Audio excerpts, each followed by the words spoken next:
Yep. Okay. So we are a small group tonight. I will show you everyone that's here. Hello. Hello. We are also a little small tonight as well, about the same as we were last week, I think. Well, maybe a little bigger. Some of us are a little Well, bit we had unusual, but there's a couple more that I think might come in the door at some point, but yeah, others that we're getting into that season where other commitments start to compete. yes. So, um, who wants to start tonight? That's a good question. I don't know. Does anyone want to open us in prayer? I'm just looking around. I would like to open us in prayer if that's okay. All right. Let us pray. Good and gracious God of all creation, of all people, of all nations, we give you thanks once again for this time that we spend together. We thank you for each person who has contributed to these discussions. We thank you for your spirit that moves among us as we gather together on these Tuesday nights. Remind us that your spirit goes with us, that this connection remains with us, and that we continue to be your people, and that this community continues as a church in two nations. And we give you thanks once again. Amen. Thank you. So this evening, it sounds like we're looking at getting raptured, and and Jesus coming again, and going to heaven, and maybe a little bit of sin. So it sounds like a good night.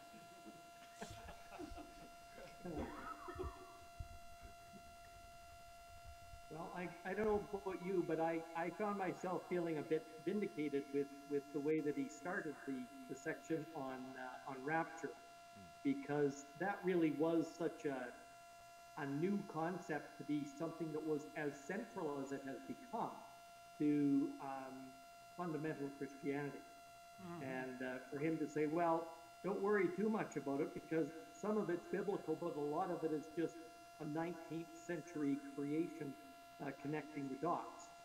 And that made me feel a little less biblically ignorant in how little I know about that sort of sequence of events that are supposed to go into the rapture.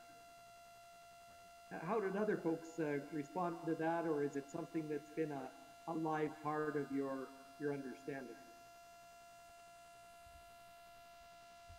I think I know the answer on our side, but was there anyone here who grew up with the ideas of rapture?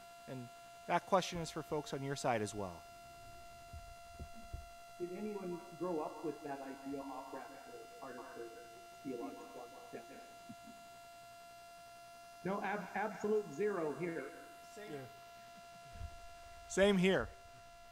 Oh.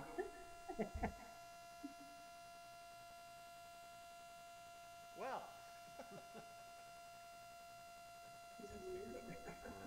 But interesting that it's become as central as it has, as he Right. said with the Left Behind books. I loved his line about which were bestsellers on the fiction list. Thank God. Right. Right.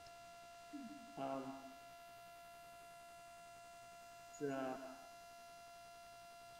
Well. from nowhere and the pre-tribulation, tribulation also with it. Bill here. That Left Behind series and so forth, as I shared with this group earlier. I had a parishioner who was reading those books, and this person thought that we should form a class and read, and have everybody read those books and so forth, and then discuss it. And I said, no, this is fiction. This is fiction. This is somebody making some money on this. Oh, well, isn't this the way everything's going to turn out? I said, no. I said, the book of Revelation has got something to say about that. And when he brought this up, it was in the summertime.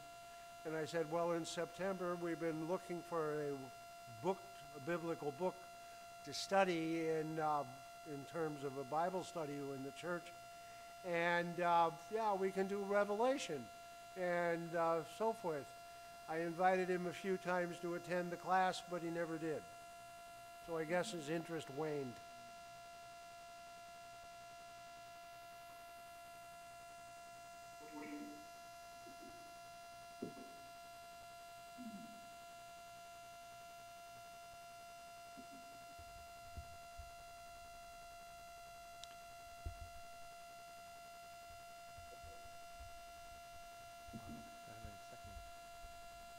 So yeah, we just had a couple more join our group here again. But yeah, I think that it does have that popular edge to it where people think, oh, good, this finally explains something, as opposed to, no, fiction, and let's find another way of approaching it. So, so we just started talking about the rapture, and now was that part of your?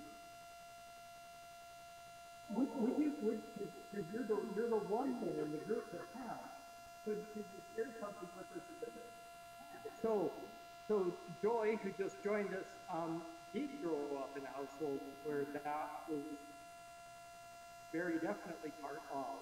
We'll just get her to say a thing or two, though it looks like we might have to drag her into the hot seat in order to do. Please.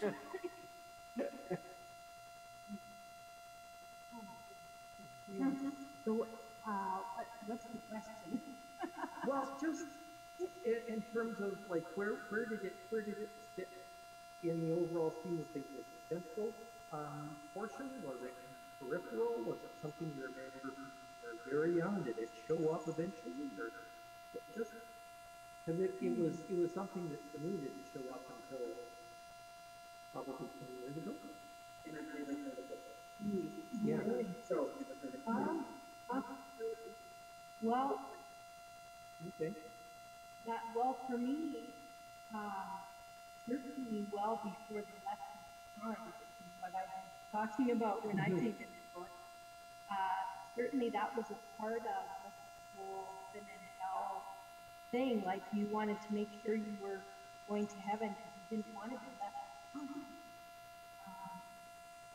So part of that was like,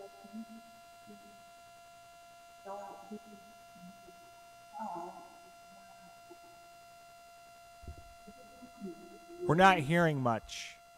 Yeah, I think that unless you're facing radio, they're not doing it, unfortunately. So yeah, I think it was just part of the story that we were told that was part of the heaven and hell, and if you didn't want to be left behind, so make sure you're going to heaven. Okay.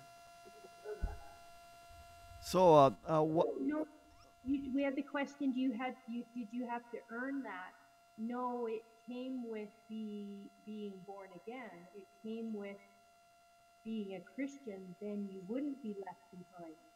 So make sure that you're born again. It has to be the right Christian, right? Well, in our terms, we'd say that, but in their terms, there is only one Christian, kind of like the only way. So, and does that mean that there was like heaven and then left behind and hell, or were hell and left behind the same? Not sure about that. Whether those happened simultaneously, it seemed like there was a time when you'd be left behind, maybe before. I don't know. What church was it? It was an alliance church. So, oops, pardon me. Christian and Missionary Alliance is a denomination.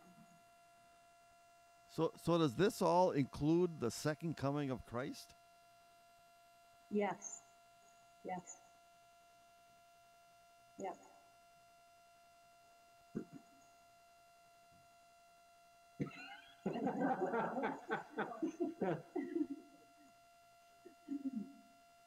I'm just trying to understand this.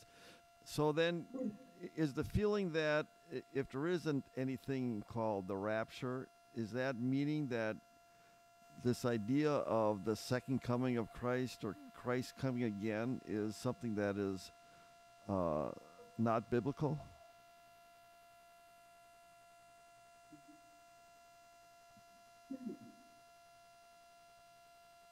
Yeah, I think Borg struggled a little bit with that, but I think he said no. The conceptual framework of a second coming, that sort of as we talk about it in various ways in Advent in particular, is a biblical concept. It's just that putting it together in a sort of mechanical framework that says once this rapture happens, then you can date. You've got 7 years until then the second coming happens, and putting it into that kind of mechanical defined framework is not what he would call biblical in any real sense. Like what I got from it, but I was sort of learning it as I was reading it on this chapter. Well, Greg, I have a confession to make. I admitted to my group that I have read the first Left Behind novel. I'm glad you're laughing. We had to read it for a class in seminary as a cultural response to the book of Revelation.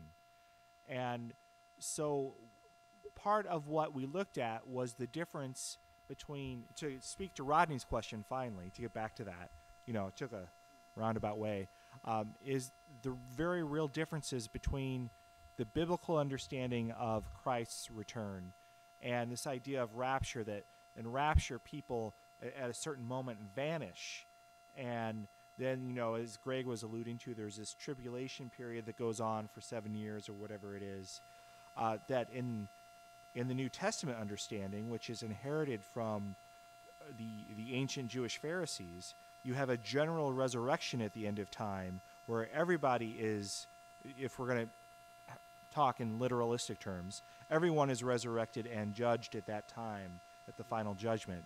And that, I think, is how the Apostle Paul assumes things will be in his writings. I don't know if that helps answer your question. But the whole timeline and this idea that people will vanish in an instant, that's all 19th century and forward. Okay.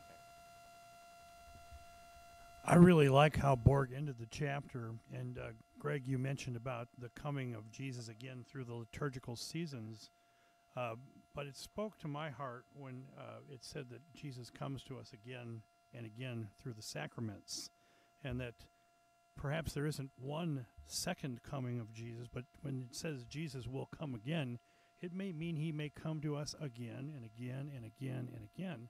And if we're open to that interpretation, what a glorious thing the return of Christ really is.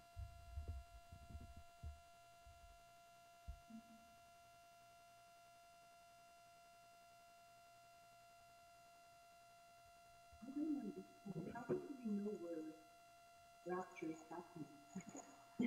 Come closer. Yeah, no, they really can't hear us. This whole chapter puzzled me because I've never heard of rapture. And so they're saying that 7 years after it occurs, then we would have the second coming of Christ. But how would we know that rapture is occurring? Is there some kind of sign? People missing? Oh, like, yeah. Close encounters of the third kind. Yeah, just keep going. Okay. Yeah. Okay. That answers my question. But then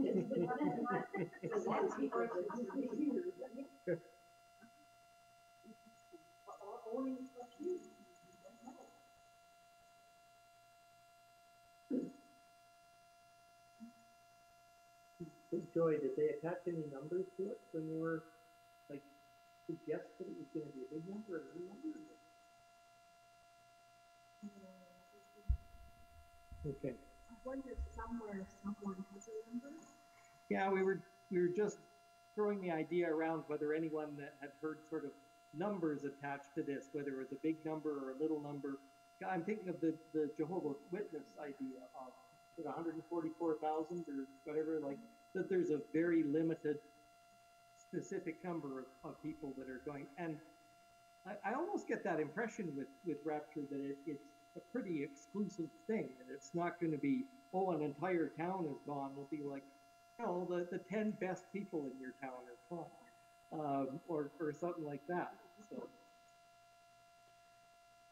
Bill here, that in, that's it, I forget where that is.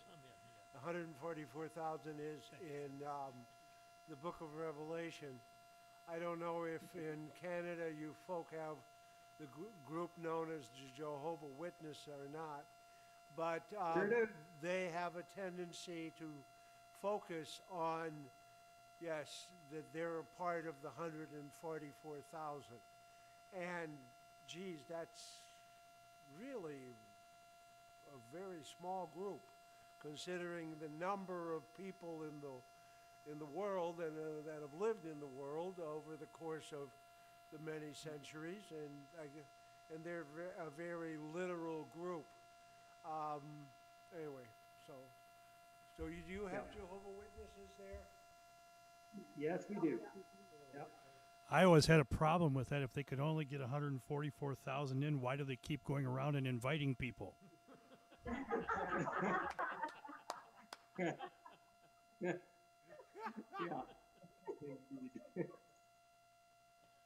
Indeed.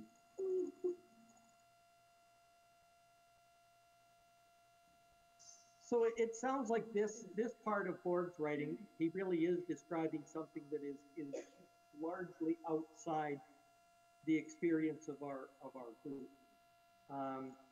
So what would you say is inside our experience in terms of talking about second coming and well, yeah, just even without talking about heaven, second coming, what would you say is inside our tradition as you understand it or as you've grown up with it around second coming?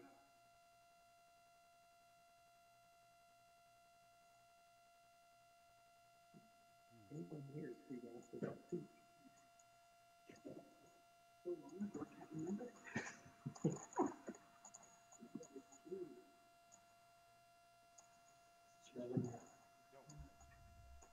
I would say, if anything, in our tradition, the only thing I would connect with it would be, whether wrong or right, growing up in this faith, connected to the second coming, the sense of judgment and having to pass judgment of some kind, whether it be because of how we believe or how we have acted or whether we've sought forgiveness or whatever, some sort of connection to passing judgment with the second coming. Bork had one line that I really loved in his book. He said sort of an alternate view, and his words, I think I captured it right, what began in Jesus would come to fruition again. And I thought it was just when he was sort of saying a different term, and that was a beautiful way.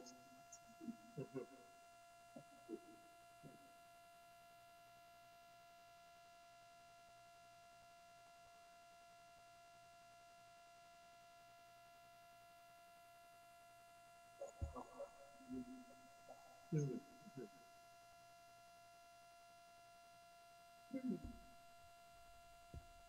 I wonder if we could open this part of the question up instead of just specifically the second coming of Jesus.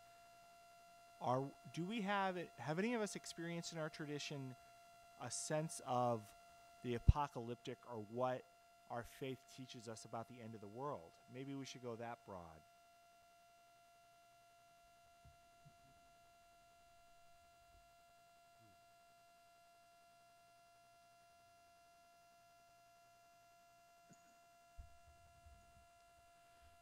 To try to be somewhat of a wise guy, our former vice president thought the coming of the world was coming to an end because we drive cars and travel in airplanes. that global warming was going to be the end of the world. The seas are going to rise and the cities will be drowned out. Hmm. Hmm.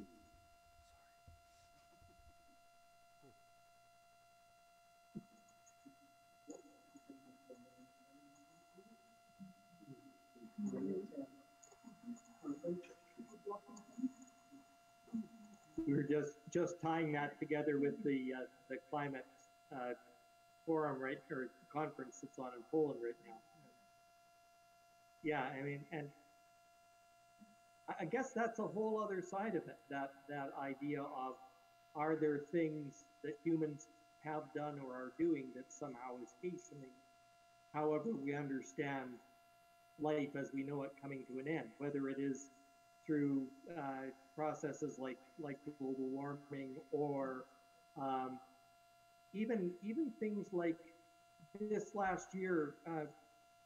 My wife and I went to the Holy Land, and leading up to that was when the U.S. Embassy announcement was made, moving that to Jerusalem, and the number of folks that were celebrating that because they said, "Oh, great, this is going to hasten the conflict that will lead to the end of the world."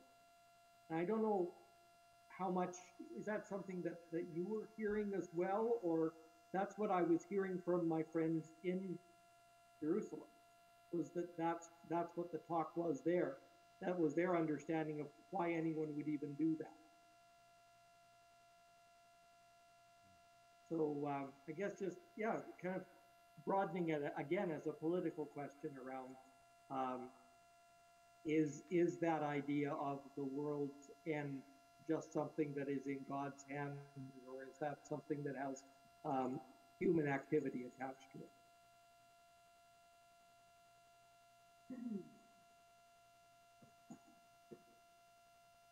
So I'm going to add a bit to Greg's question and ask, do you think that God will end the world, whether it's through his or her action or human action, or if there's an end to the world, whose doing will it be a result?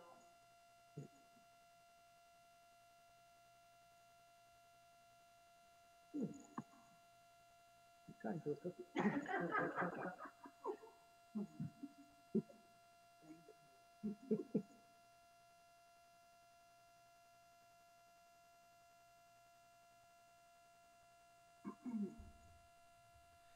Well, I think that, if there becomes enough strife among the people of the earth, and enough atomic bombs go off at the same time, or if it ever gets to that, then certainly it'll be man that ends the world.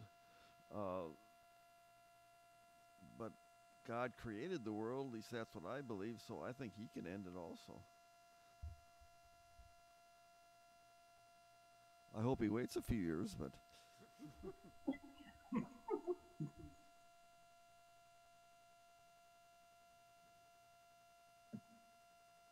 I think it'll be humanity that will end the world, because if we look at the huge growth in population, and I don't know just how much longer our planet can sustain that kind of growth, because we're encroaching more and more on the forests, we're polluting the oceans, we're losing so many species, and it's all interconnected. And yet I can't see people not having children. It's it's in our genetic makeup.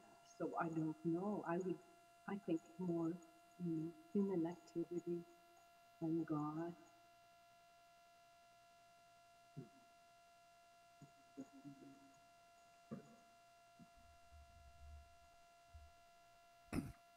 Technically speaking, we've only been around for about, 10,000 years? The Bible would say even less than that. There was an earth that was created before that time. And if we truly believe in the nature of God being different than us, What's to say that God won't be around beyond our time? That God won't be around beyond the time that we might ever destroy the usefulness of this earth for our purposes. But that's not what the Bible's all about. It's about how we're to make this a useful place for God's purposes and God's kingdom to be part of what we do here. God's not a destroyer. God's a creator, creating new things all the time. But again, we may not be able to think in the dimensions of what that means. We only think in our own human terms and human limitations.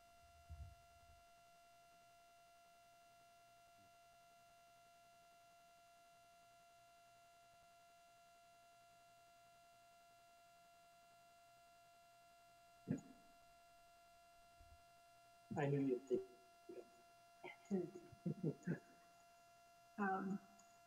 I believe that God has given us so many tools to make a better world. And maybe we're resisting that, but I have confidence that humanity in the end will wake up and start doing things differently. We have so many ways to combat illnesses, not all of it, but we've learned so much over the time.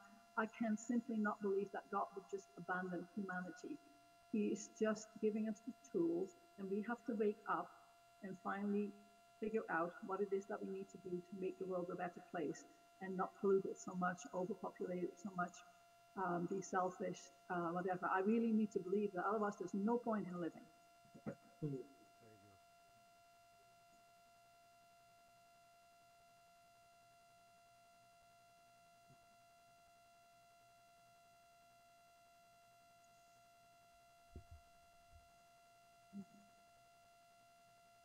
I think that the rapture and the second coming and all the ways that Revelation in particular has been interpreted and applied to some ways of thinking is a huge distraction from what we are called to do and how we are called to live. And if we just set that aside and said, as I think Luther, he refers to Luther saying, let God worry about that, how things are going to end.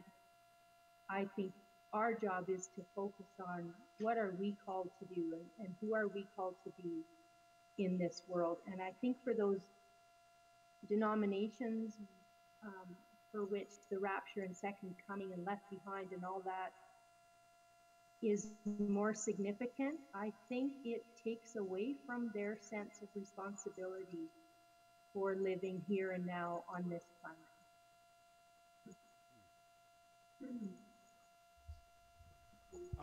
Bill here, I like that word, that term, responsibility, because we are to be responsible for living out our faith.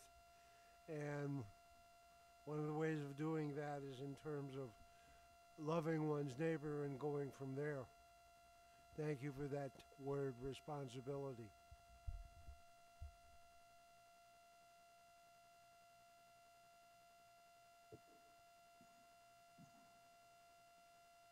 Over the years, about the only formulation relative to the second coming that I've found to have any pastoral use at all is the 25th chapter of Matthew and the whole picture of the sheep and the goats.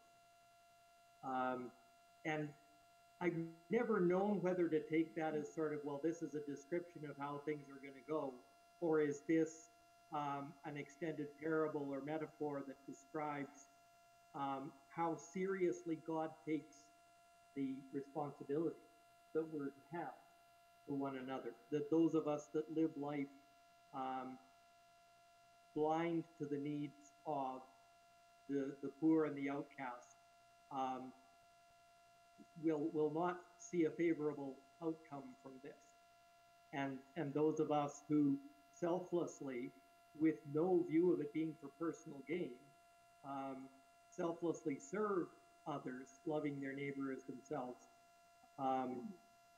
will see a favorable outcome.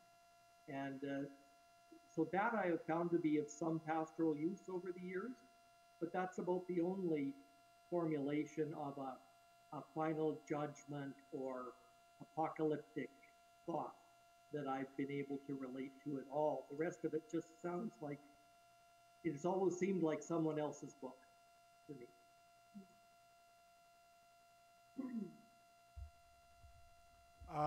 Bill here. I've always had trouble with that Matthew 25 because the people who are the goats are on the left side. And I'm a left-handed person, and I've always been on the left side. And I thought, hold it, whoa, this cannot be taken literally, because if it is, I'm in big trouble.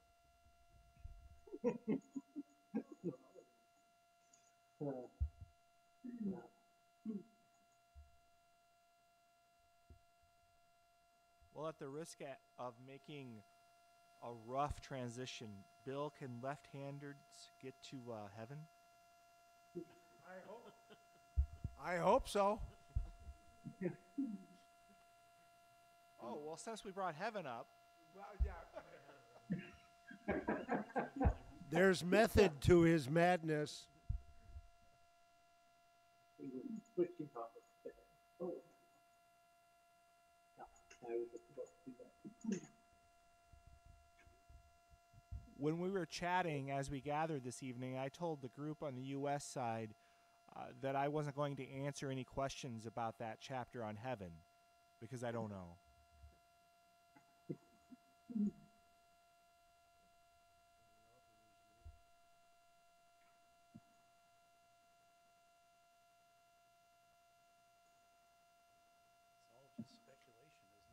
I found it significant to read what Borg was saying about heaven and afterlife and all that, knowing that he died perhaps 3 years after writing this book.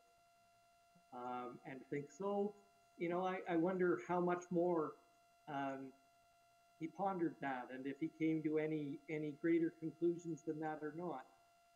I very much like the way he ended that whole section, with talking about the one who has buoyed us through life being the one that will continue to buoy us. I thought that was something I will probably lift for a funeral message at some point, because I just found that very, very helpful as a statement.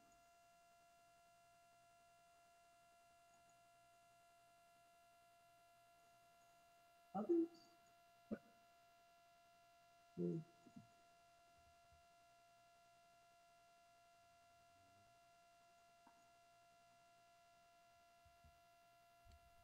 I wanted to know if anybody else was struck by the fact that the word heaven was used interchangeably for the word God in some of the scriptures. That sort of was new to me. I didn't think of it that way before.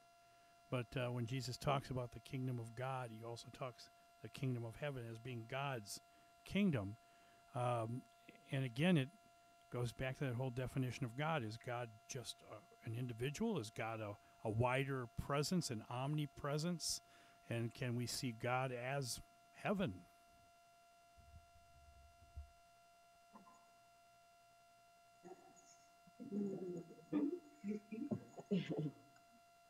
Hi. I think I shared with you earlier about my belief in being reincarnated and coming back to learn different lessons. And to me, God and heaven are the same. Heaven is not a place to go or whatever. It is a closeness to God, being one with God. To me is heaven. And I do believe that our spirits are sent back to learn these lessons. And every time we learn and we grow closer and closer to God, till at one point we are with God. Thank you.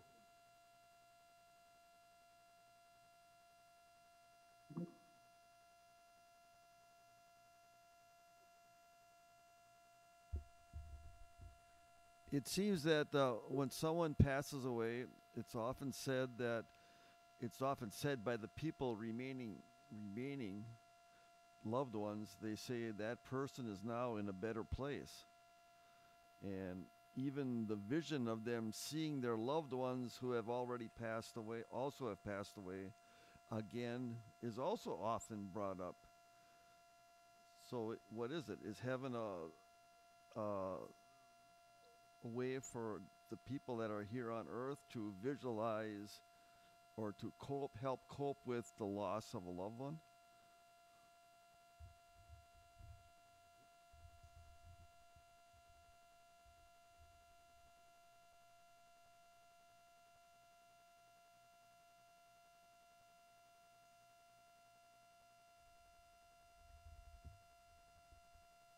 I think I can speak to at least when I would use a phrase like someone's in a better place, that if someone is with God completely, I think that's a better place, whether we imagine that in literal terms or however we imagine that.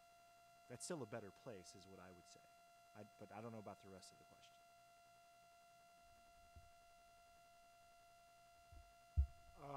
Bill here, in terms of better place when somebody has died, when I've used that, it's basically because they've been very sick for quite a while, or they've gone through chemotherapy with all of those, with many side effects and so forth, and their pain's over with.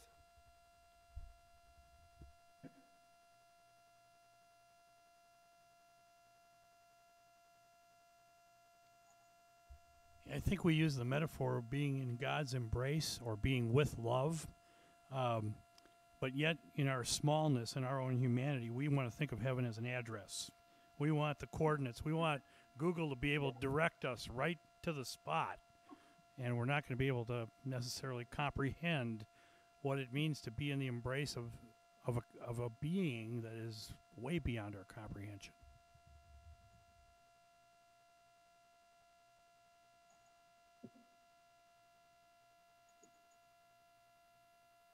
Yeah, I'm thinking there's probably going to be a new app for that pretty soon. Eh? That's well stated. The idea that we want the coordinates. I think that really struck a chord here. There's a TV program on now called God. Oh God, yeah. There's a TV show called God Friended Me. Yeah, I haven't seen it. I haven't either, but apparently gets messages and he has to go and act on them. And, yeah, that might be our homework going forward. Yeah. Mike was saying that he's seen the show and it's pretty good, and I was asking him if it's better than the Left Behind movies.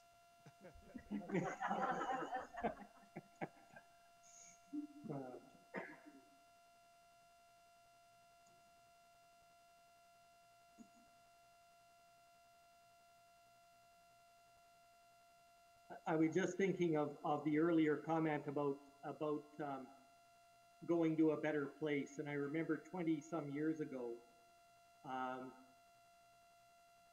the news of Princess Diana's death came on a Sunday morning. It had happened on a Saturday night and came on a Sunday morning, and I had one parishioner come in who was just beside herself. She could barely even be at church. Not because she was so sad, but because she was so angry. And I remember her saying, well, that heaven that God has prepared for us had better be a better place compared with that mom being able to see her young boys grow to adulthood. And it was just striking. She was just furious with God about that. And yeah, I think it is a very different thing to have that kind of phrase used for someone that either has lived a long and fruitful life or has endured years of suffering. Is very different from someone being taken in their prime and then using that as a rationalization or somehow trying to explain, well, you know, it's for the best. Well, nope. Not from my experience. No matter how much we can, you know, maybe in a bigger picture, but sure not related to any of the loved ones here. Yeah.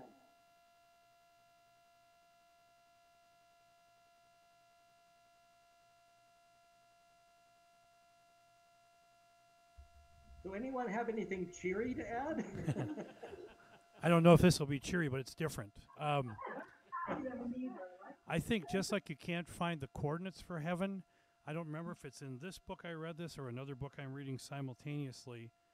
We tend to think of heaven as something in the future. We tend to think of it as a place we will get to or we will go to. Either this author or the other one I'm reading talked about heaven as not being something necessarily that has a time component, that heaven can be coexistent with where we are now and when we are now. And if we think about it from the context of God's kingdom here on earth or heaven here on earth, that's really what we're called to do as Christians, is to make heaven part of where we are now, make heaven possible not only in our own lives, but more so even for those lives around us that need a little more of heaven or a little more of justice in them.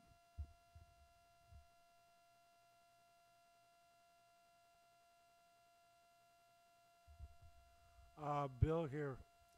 Sometimes I think about heaven as when we see the ways of God being brought forth, when somebody is kind to somebody else.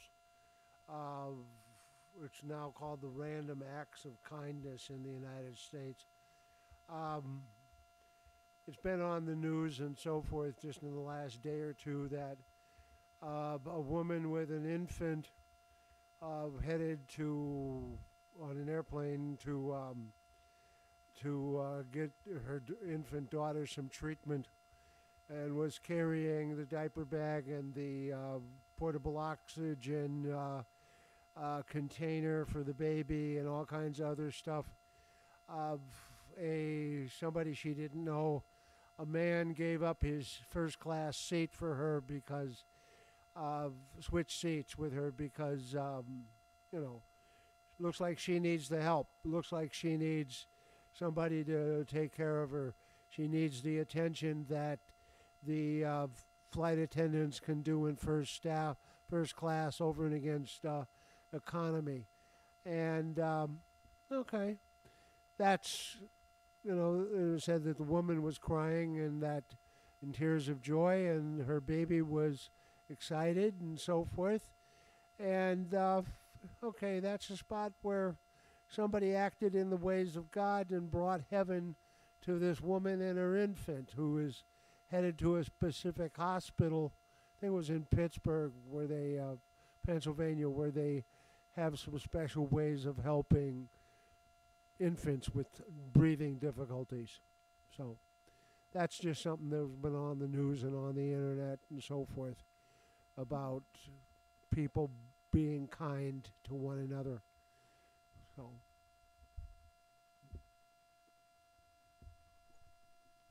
So, Greg, when you asked, does anybody have anything cheery, here's what popped into my mind. And keep in mind, I'm a big animal lover, pet lover. One of my favorite quotations from Martin Luther is, "Rejoice, for you too, little dog, shall in heaven have a golden tail."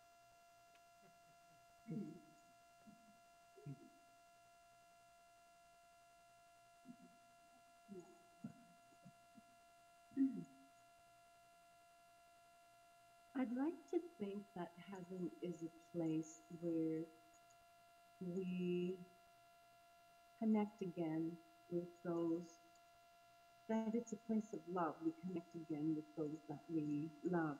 I was doing grief and loss support intensive course, and we did a visualization, and I visualized my father, who had died about 10 years before. And so in my visualization, my father was sitting by a campfire, which he always loved to do. And as I was visualizing, I saw my father, and on either side of him, I saw his mom and his father. My father lost his dad when my father was only 8 years old, and he had deeply loved his father. And his mother died, I think, in her early 70s. She had rheumatoid arthritis, and my father loved her deeply. And so I just found great comfort because I thought he's with people he loves. And I would like to think that that's what heaven is. We, it's a place where it's not a place, I guess it's just, I don't know, just the idea of being with people that you love again.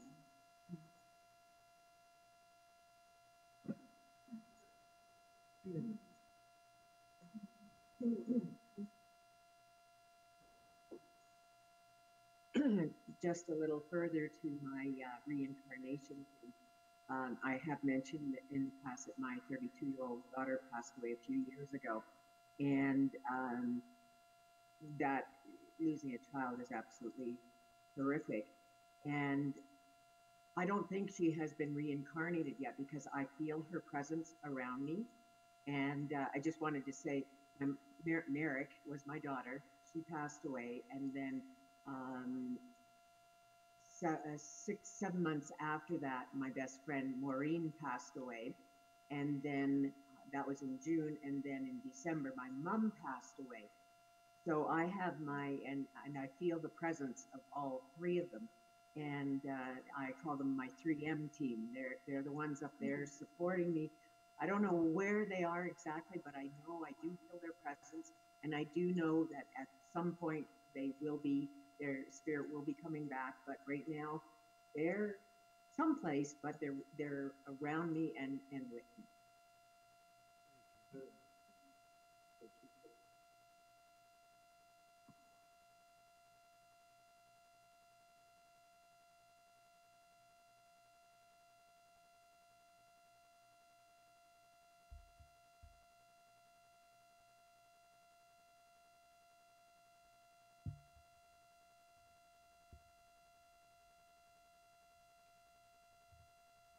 I don't want to cut off conversation if we still want to talk about heaven some more.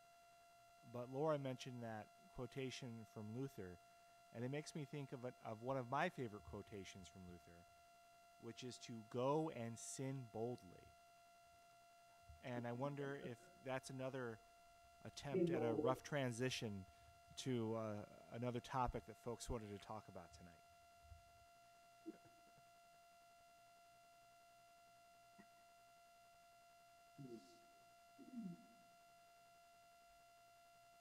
Was there some interest in the chapter on sin on your side?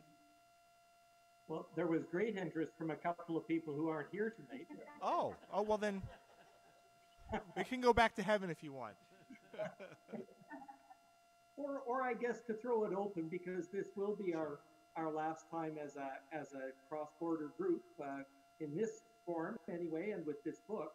Are there loose ends? Are there things that folks felt, gee, I wish we'd had another while to talk about that, or there was something that we kind of skipped over and you wanted to revisit?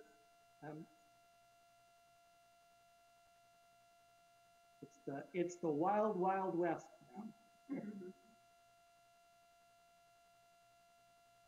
I like the way the Lord ended the chapter on sin. He said, sin matters. He didn't throw it out because it didn't matter. But he also said when it becomes the focus of everything you do and you forgiveness, you forget about everybody else around you, and it's all about you, and it's not all about you. I really like that. Okay, yeah, so Sim was just saying that at the end of to go back to that chapter on sin, Borg closes talking about, sin matters, but not in such a way that it becomes all about you and your avoidance of sin or trying to lead a blameless life in some way as something that comes back to you, as opposed to something that defines who you are in the world or how the world sort of functions. Yeah. That it reduces and impoverishes the wisdom and passion of the Bible and the Christian version. Yeah, okay, so something that, diminishes the wisdom of the Bible by viewing it in a individualized way.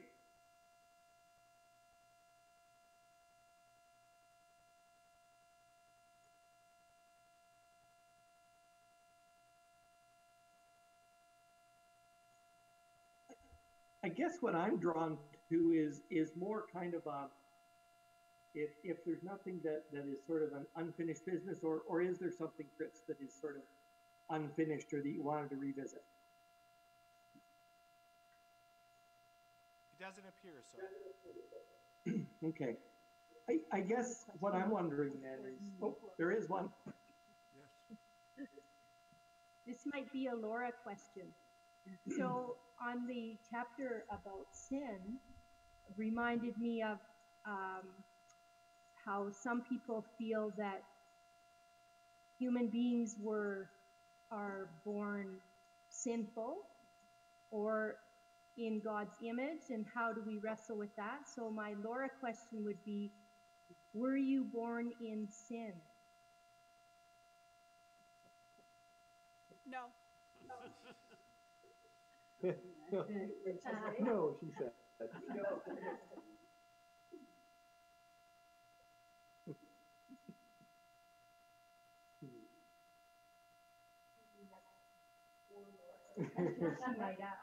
Oh, I see. Just a little reframing. That wasn't just a question for Laura, but it was a question of the style that Laura would pose. So anyone can answer it.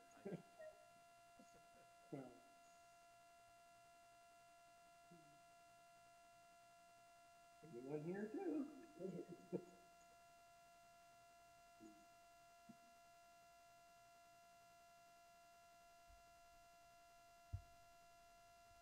I think this chapter for me brings out again this individualistic versus collective identity stuff. And I think this relates to the question that you just asked about sin. Am I, as an individual, born with sin at the moment of birth? I don't think so. Do I, as someone who participates in a culture that perpetuates systemic sin? Absolutely. So that's how I understand a more holistic meaning of sin. Or even, I'm comfortable with the language original sin if I'm clear I don't mean that it was a genetic thing or somehow passed down through reproduction. If I'm clear I'm talking about a cultural inheritance, I am comfortable with that language.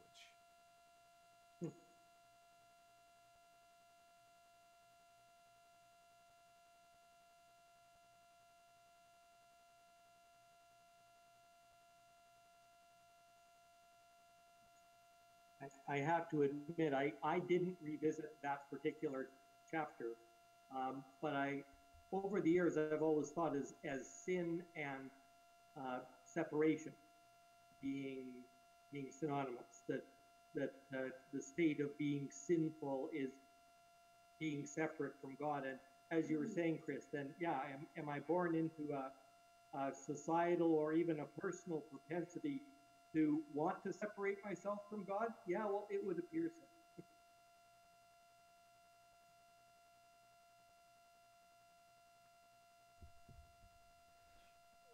I think that I would have to say that, when I grew up, and even more recently, I was pretty much more of a heaven and hell type of person.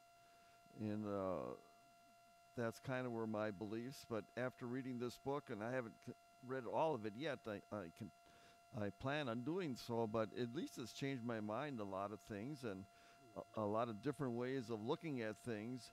So I don't know who chose this book to read, but I think it was very, very good book for us to discuss, because it brought up a lot of messages and a lot of areas that we could discuss quite frankly and honestly. And I think it was a good book for that reason. And I think it is changing my mind in a lot of things, some ways.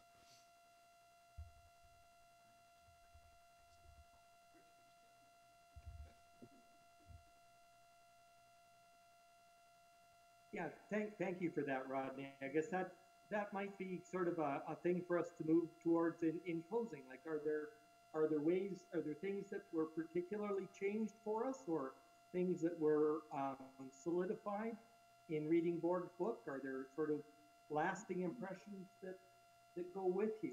I'd like to just open the floor to that.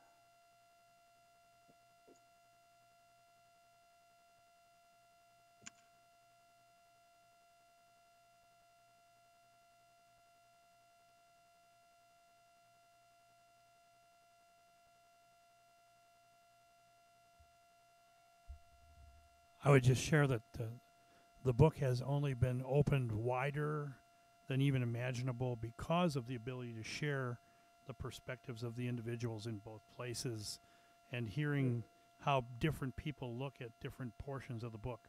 When you read a book all on your own, you only get your own view. You only get a very narrow slice.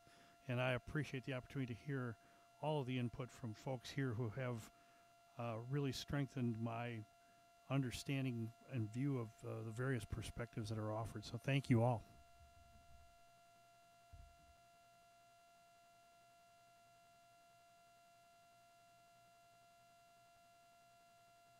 Any other closing thoughts?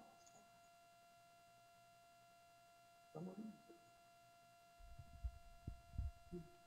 This is Dennis.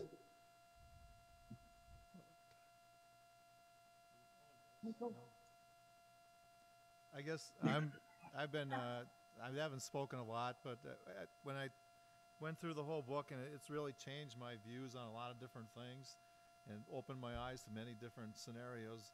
But I guess when I go back and I'm reading on page 238, there's the last page. It's kind of talking about Christianity is a magnificent tradition.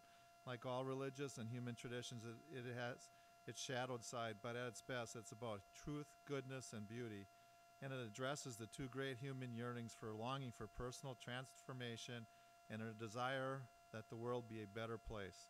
The Christian message, reduced to its essentials, is love God, as known as Jesus, which we talked about, and change the world. I think that kind of sums up a lot of different things. All our views, we all have different views around this whole area, and we can change the ideas behind everything was written in the Bible and everything. But this is kind of giving us the whole, what have we kind of came up with and the ideas that we've got and what religion and like I said, I've been in this church for many, many years, from birth on. So I got 65 years of life with this church, and I've seen it gone through a lot of different changes just in this short time. And like I said, this kind of sums up, in my opinion, what we were talking about and what we've been discussing. And it's been a great pleasure talking with you over there. So. Everyone's nodding their head over here. I think what this has done for me is opened my view wider to understand and make room for all kinds of views, and to know that a lot of the views have roots. They're not just made up or convenient, but that they are rooted in history and in understandings that are much older and wiser than I am.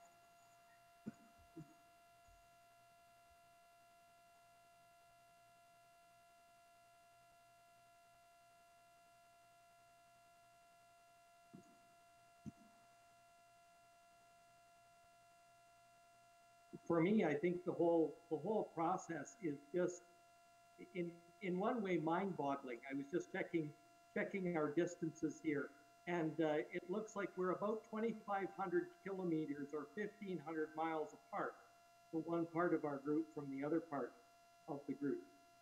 And to think that in God's universe, I mean, you could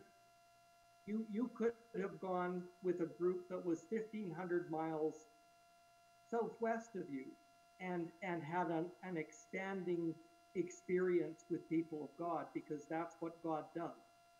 God works through us, and there's this wisdom and beauty that comes. I think when we were talking about the similarity or the way that God and heaven connect, I think that's part of it for me as well, that in almost every person I've met, if I've got to know them in any way, I've got to know the goodness in them, and to think of heaven or reunification with God being reconnecting with that goodness that I'd experienced in so many places, and to have the gift of connecting with the Wisconsin part of our group in this way has been a true blessing.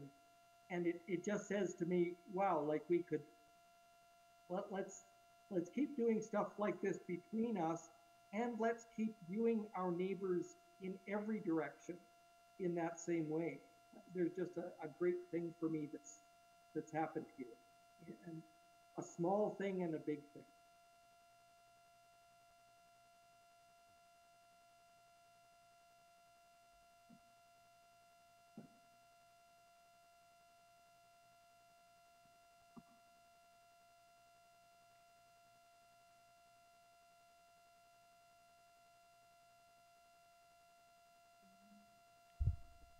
Bill here. Thank you, everybody, for your sharing on both sides of this nation. Thank you, both sides of the situation. Learned a lot. Thank you.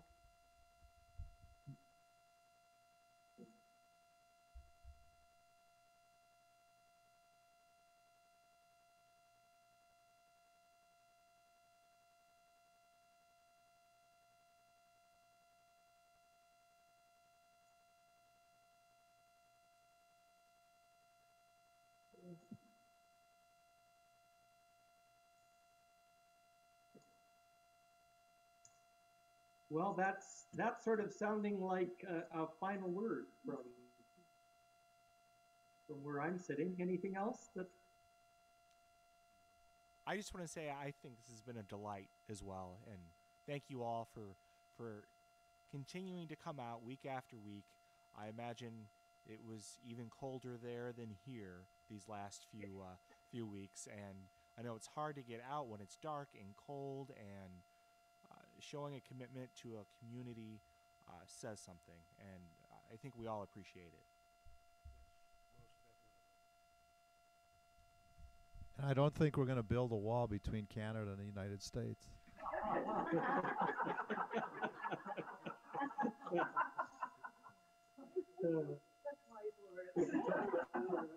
We let it happen. Indeed.